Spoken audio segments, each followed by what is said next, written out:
Isaac Wilson is back starting for Utah football, and he has a tough task going against the surging Colorado Buffaloes. Can the offense finally get on track, and will Utah's defense survive their toughest test yet? And we're talking about the recruiting implications from Utah's loss to BYU. All that and more coming up on today's Locked On Utes.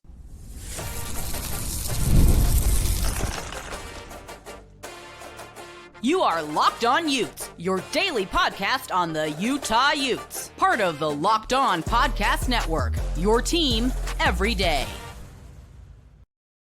Hello, everyone, and thank you for making Locked On Utes your first listen and view of the day. We are part of the Locked On Podcast Network and available wherever you get your podcasts, as well as on YouTube. If this is your first time tuning in, make sure you like and subscribe. Love interacting with all of you in the YouTube comments, as well as on social media. We can follow our show on Locked On Utes on X at Locked On Utes. Today's episode is brought to you by FanDuel. You can start the season with a big return on FanDuel. New customers can place a $5 bet and you'll get started with $150 in bonus bets if you win your first $5 bet. Visit FanDuel.com to get started. My name is JT Wistrcill, former intern inside the University of Utah Athletic Department. Excited to be joined by the president of War Room, CEO of Recruiting for Parents, and a commentator for KSL Sports Rewind, to a former Utah and BYU kicker as well. Moose Bingham, kind enough to stop by. And Moose, Utah's got their handfuls full this weekend, this tough Colorado team. On yesterday's show, it's the first time I ever predicted Utah to lose a game in the 2+ years hosting this show.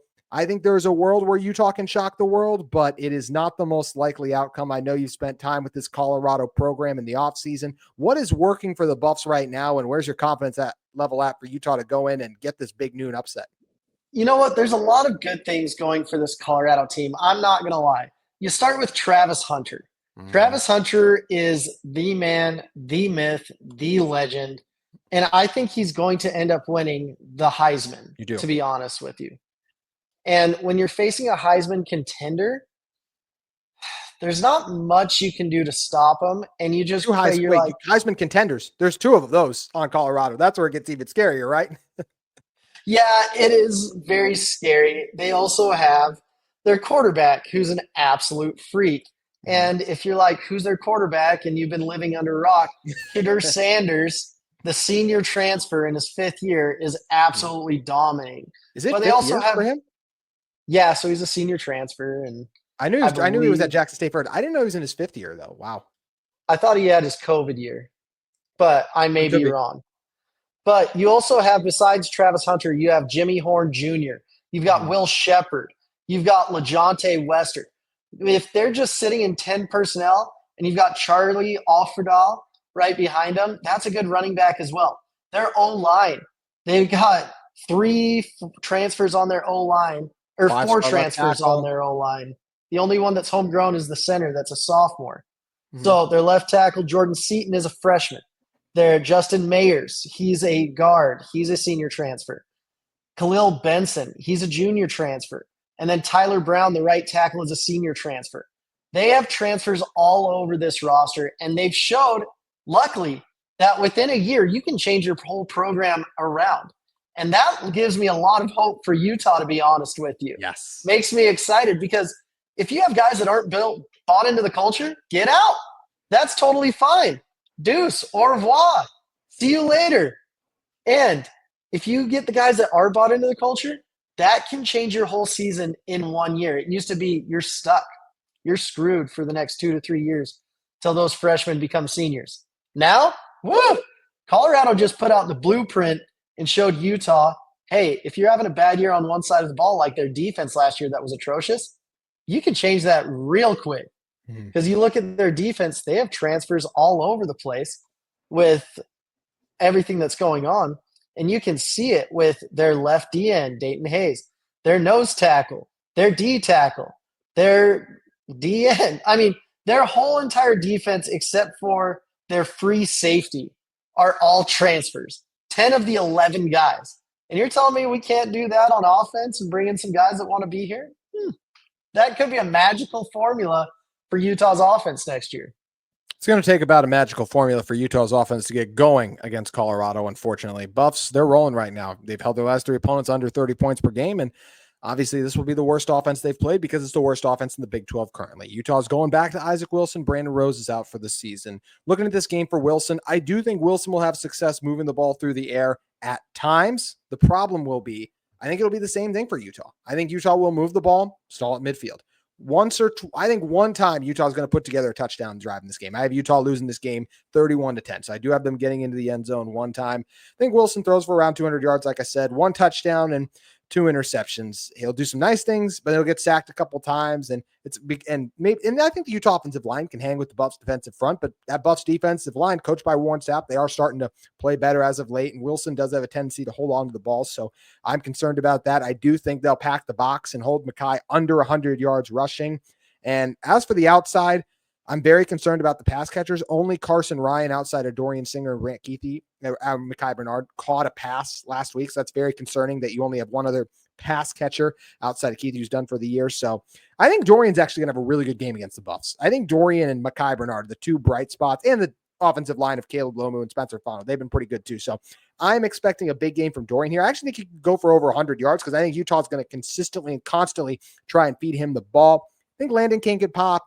Look for Darren Zipper, who did a little bit earlier in the season. Utah needs some receivers to step up with no Pittman and Money Parks now too. So a lot of guys are going to have to step up. I'm excited to see Dorian Singer go against Travis Hunter when they do match up because Hunter plays both ways. He will not go the entire game there, but Buffs defense is playing really well. Utah's offense is not. Moose, I'm not feeling great about this matchup for Utah. You know what? I really like Carson Ryan a lot. And I think the tight end room is still stacked. I don't feel he's Carson Ryan from last year, though. I think he had that injury in the offseason, and I don't know if he's been the same. And maybe you can tell me that maybe that's part on the quarterback play for not involving him, but that's where I just don't feel like he's been the Carson Ryan that we thought he'd be coming in the year, and I blame that on the injury. Yeah, I do too, but we've seen him crescendo up. True. That's been the nice thing. Last game, he was open a couple times. He found some good things. I like Carson Ryan, and I think Carson Ryan's the future of the University of Utah. I think they can get some good things going. And he's still young. I mean, what is he, a sophomore? So, goodness gracious. Has a little bit of a sophomore slump, or he's a junior, redshirt junior, whatever. But I think he's going to be fine. And I'm excited to see what they can do. Utah still has a great running game. They ran all over BYU. I mean, the sky isn't falling, you guys. Tomorrow the sun's going to come up. We're going to be okay. And we still have Corinne Reed. They've lost 5 games in a row for the first time since 2013. You know what? 2013 was a rough year. Like, this is a rough year. This is a rough year. And you know what? Sometimes you got to go through the bad to appreciate the good. True. And I'm appreciating we have had a lot of good years in a row. It's not like we're Vanderbilt where it's like, if we go to a bowl game, we're going to build a statue of the coach. But here's the deal. Utah, there's a lot of good winning ways that are coming up. I'm excited to see what happens. And I'm excited to see who steps up and who's really bought into the culture. Because this is where you get your real gut check. You don't have anything to really play for. Like, we could go to a bowl game, but who cares at this point? Like, no one really does. But who's going to build the foundation for the next few years for when Utah does start going after championships, when they do start doing the things they need to do?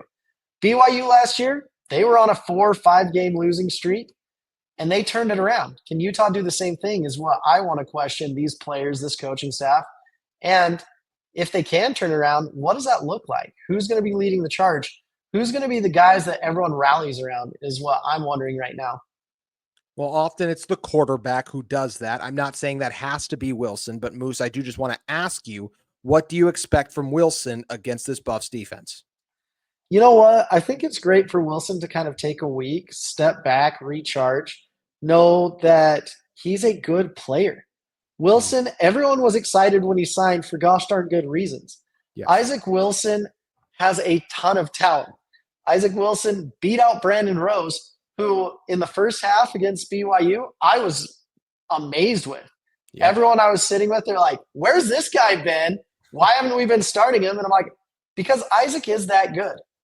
I think he can have the confidence, and I actually like that the offense, they can unleash him a little bit. And they're like, hey, here's what you do well. Let's really, really let you go.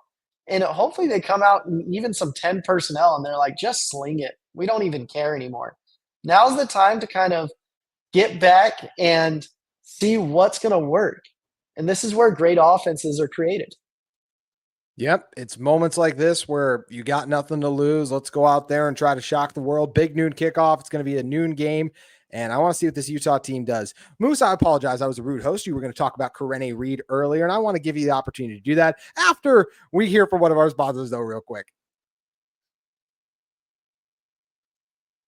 Today's episode of Locked On Utes is brought to you by our friends at Omaha Steaks. Nothing delivers comfort and joy quite like an unrivaled quality and taste of Omaha Steaks. This year, skip the holiday hustle and bustle and save 50% off gourmet gifts site-wide at omahasteaks.com. Plus, get a $30 reward card when you shop early and score an extra $30 off with promo code COLLEGE. That's all caps for college. With a 5 generations of experience, they consistently delivered the world's best steak experience, and the gifting experience Omaha Steaks have made it easy to deliver the perfect gift with thoughtfully crafted and curated gift packages starting at $89.99. From legendary steaks to mouth-watering desserts and more, save 50% off site-wide at omahasteaks.com. Plus, our listeners get an extra $30 off with the promo code COLLEGE, all caps, no spaces, and $30 reward card when you shop early. That's 50% off at OMAHA steaks.com and an extra $30 off with promo code COLLEGE. Minimum purchase may apply. Okay, I'm very mad at myself for doing that last read on an empty stomach. But Moose, as we continue to roll on with this one, looking at this Utah defense, you talked about it earlier. They got a tough task on their hands with Deion Sanders, one of the best receiving corps in college football, and a run game and an offensive line that have been improving as the years gone on too. But unlike the offense, unlike the other side of the ball where it's bad Utah offense versus pretty solid Colorado defense, this is really good on really good, and I am really excited to see. I think this is the type of game where Shedeur, if you want to prove you're the number one pick in the NFL draft, ball out against an elite Utah defense. Yeah, I completely agree. Utah's still getting after the quarterback. Van Fillinger was a monster on Saturday. Yes, so fun to see. Smith Snowden was incredible. I loved Smith Snowden on and off the field on Saturday. He was a just beacon of light to me. And then Karene Reed, what a phenomenal job. He is blitzing through the A-gap, going untouched, destroying running backs. He's like a pinball, oh my gosh, a bowling ball coming after pins. Wow. But here's the thing. Utah's still getting after it. Everyone's like, oh, we don't believe in Morgan Scalley now. And it's like, your defense is one of the top in the country. Yeah, that's insane. Shut up. Like, this is amazing to watch. The best defense in the Big 12, and they're one of the 10 best in points per game amongst Power 4 teams nationally. Yeah. And it's kind of funny. It's kind of like watching the BYU team from 2011 where they had so many good defensive players and their offense was just trash. And that's kind of what we're seeing right now. It is. But iron sharpens iron. I think that Utah is going to get better on offense these next few weeks. I think they're going to settle in with their new offensive coordinator.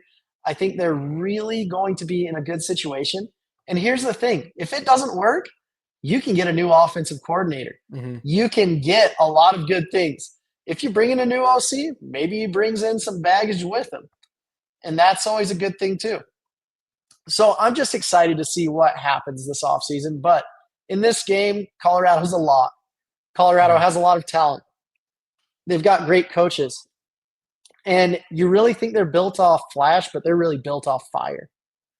And I'm excited to see this matchup. And this is what I love. I think Utah can embrace the role of spoiling people's seasons. And they almost did against BYU. They nearly did. That's the first time, by the way, when you talk about a potential new offensive coordinator, you said could bring some baggage is a good thing. I've never heard the baggage being a good thing, but I totally got what you were going for with that. Talk about some positive momentum, and that is what Utah can use. I want to talk about the defense in a moment, but really quick moves. I like a lot of what Mike Bajakian does. I think these next 3 games are important for him. I still very much could see him being the next offensive coordinator of this team because I feel like, yes, at times he's made mistakes. He's been put in an incredibly difficult position. And I often have felt like he's tried to set his team up for success and they haven't always executed the game plan. I agree. And it's hard because you can't completely change the game plan. No. That's just like the situation you're in. Mike Bajakian, he's doing a really good job. He was dealt a very tough hand And I'm excited to see what he does, to be honest with Mhm. you. He has so many phenomenal weapons. Like we said, Carson Ryan.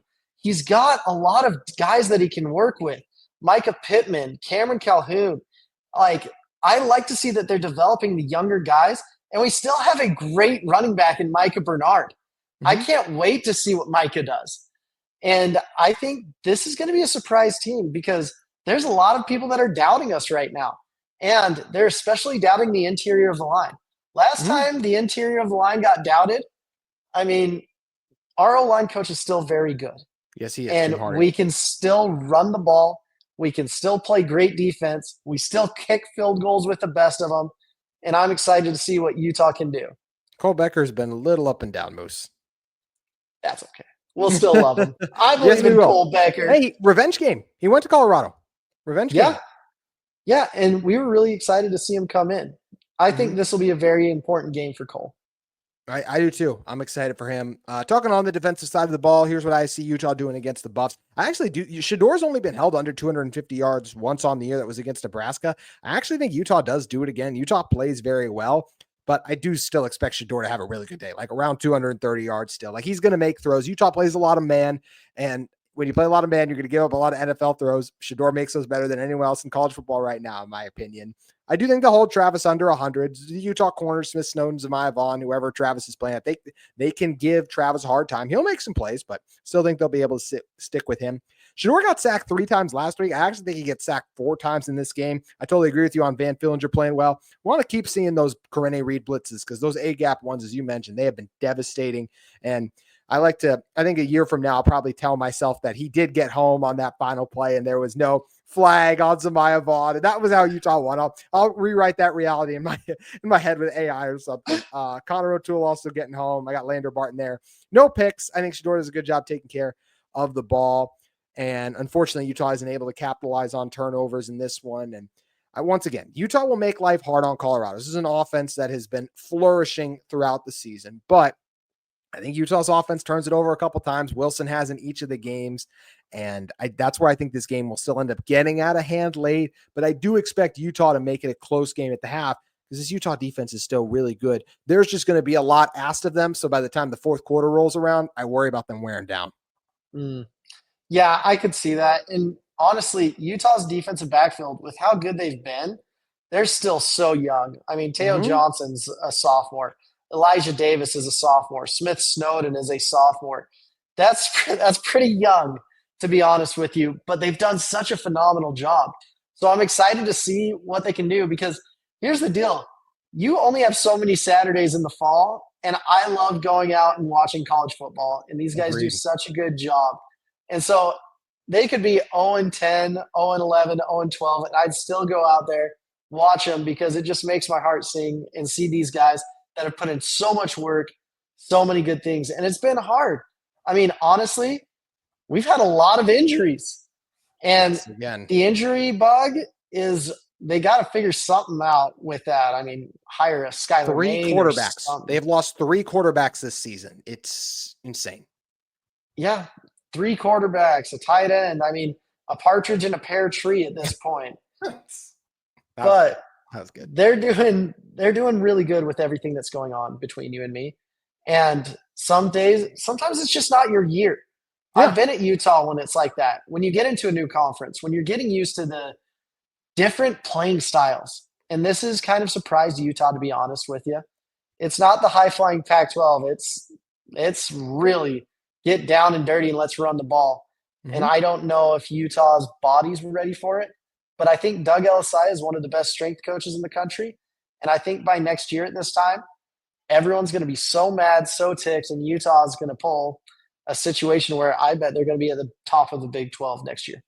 I think everyone would love that. And I will say, games like the ones that Utah's played in, losing all these one-score close games, or just games where they're in it in the fourth quarter, those oftentimes do flip the following season. So I do think Utah's got a really good shot of turning things around. You mentioned the transfer portal and all the other ways and avenues they can do that as well. And I love that you brought up just for people who are going to stop watching this team. Look, I'm a little down about this game. Obviously, first time I predicted Utah to lose, but of course I'm going to tune in, and all of you should too. And if you're 20 minutes into this podcast, I fully expect you to watch the duration of the game. Utah has a chance to completely derail Deion Sanders and one of the best stories in college football. I talked about this yesterday with Locked On Buffs. I would have Indiana 1 as the best story still, just because when I looked at Colorado, it's still Shedeur Sanders and Travis Hunter. So I still thought there was a world where this team could be really successful. But Utah has a chance to derail one of the best stories in the country. And obviously, I like Coach Prime. I really do. But also, like, that would be a monster win for Utah to get over Deion Sanders. After that, you get Iowa State, who's still one of the better teams in the Big 12. It's the last Utah home game for a year, so you're going to be excited for that. And then the last game against UCF is the last time we get Utah football, if they don't make it to a bowl game, for over 200 days. So I'm totally with you there, Moose. You got to be fired up about a few more opportunities to watch this team until we have to look to the future. Speaking of the future, that's what we're going to be talking about in one moment. The recruiting implications for Utah the rest of the season, and in particular, after they stumbled against BYU. Moose and I breaking it down in a moment.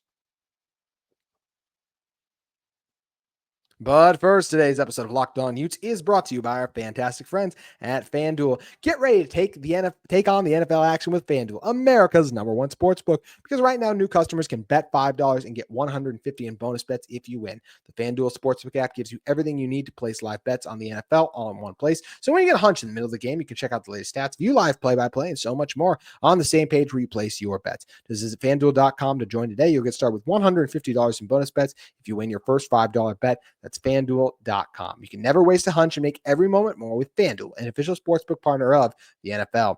And speaking of the NFL, we got another great week of NFL action. I'm a Minnesota Vikings fan, so I got my eyes on them taking on the Tennessee Titans. Obviously, feeling decent about that one. We'll see if that ends up not turning out in my favor. But as for the rest of the sports slate, another great weekend of college football action coming up, even outside of Utah, Colorado. Speaking of that game, Buffs favored by 10 right now. At this moment, unfortunately, you guys heard my score prediction earlier, 31-10. I am riding with the Buffs right now, just the way Utah's offense looked. But hey, definitely Utah could shock the world. Still got the NBA and NHL rolling on too. So make sure you guys head over to FanDuel today. All right, Moose Bingham back with me here. Moose, you do a great job covering recruiting. You work with several colleges, and obviously, you know Utah high school football, just the talent that exists in the state of football, well, and just even the state of football in Utah. And I mean that in a different way. Probably didn't execute it as I meant it. Anyways, Moose, what are the recruiting implications of Utah losing to BYU? Honestly, I don't like that. It's pretty bleak, honestly. There's a couple reasons for that. This 25 class, Utah's lost out on Aaron Dodd. And that was going to be the crown jewel of this Jerome class. Miles, too. Jerome Miles. And with that, there's a lot of great offensive players in the next class that Utah has to really go after for the 26th class. We're talking about Brock Harris, Salisi Moa, Helaman Kasuga, Isun Taufa, Viliamu Moala, Jaron Pula, Keenan Pula, Kawe Akana. I mean, there's Isa Nalier. Love him. Legend Glasser. There's some guys that already have Utah offers, but Utah has to capitalize on these kids. And Utah made a very interesting play, and they brought a ton of guys to the BYU-Utah game. They brought the house. And what I was impressed with was the whole stadium was electric. They were just dominating to the point where BYU players were convinced they were pumping music through the sound system. And I'm like, I don't know. It just gets loud in there, and it's just on top of you. So showing the game day atmosphere was good. The result, not so much. But all of these kids, they're really looking and they're saying, hey, where do I fit in this? So Utah, whoever the new offensive coordinator is, that is the biggest signing they're going to have this offseason. Okay. I've seen multiple schools, they bring in a new coach, and then all of a sudden, everything starts to work out for them. If you don't bring in the right coach, or you feel like the coaches you have aren't cutting it, we're going to see a lot of change in Utah this year. I think you're going to see a couple coaches that are safe, and I think Freddie's going to be safe. I think our O-line coach is safe, and then I think the running back coach is safe. But I think everyone else, it may be a new day, to be honest with you. So it'll be interesting to see who they bring in, what relationships they can build. And I still think that Robert Blecken is doing a phenomenal job recruiting at Utah. And so I'm interested to see, can Utah double down in the state? And what are they going to do nationally? Because they may not be in the top 3 with a lot of guys they were in previously. That'll be fascinating. It's obviously a pivotal offseason for Utah, regardless of what Kyle Whittingham ends up doing. So be fascinating to follow it. Moose, thanks for stopping by. You are a busy man, my friend. Where can everyone check out everything you got going on? Oh, honestly, come check out the high school playoffs. It'll be happening this week, next week, and recruiting for parents, war room if you have a team, just everything I can do. Just reach out to me on X at MooseB90. Moose, you're the best. Appreciate you stopping by. Thanks, JT. That's going to do it for today's edition of Locked On Utes. Utah versus Colorado up on Saturday. Going to do my best to go live after the game as well. It was a lot of fun last week. So hopefully we're talking about a Utah upset. Drop your score predictions in the comments below, and we'll see you after the game tomorrow. Hoping Utah can shock the Buffs.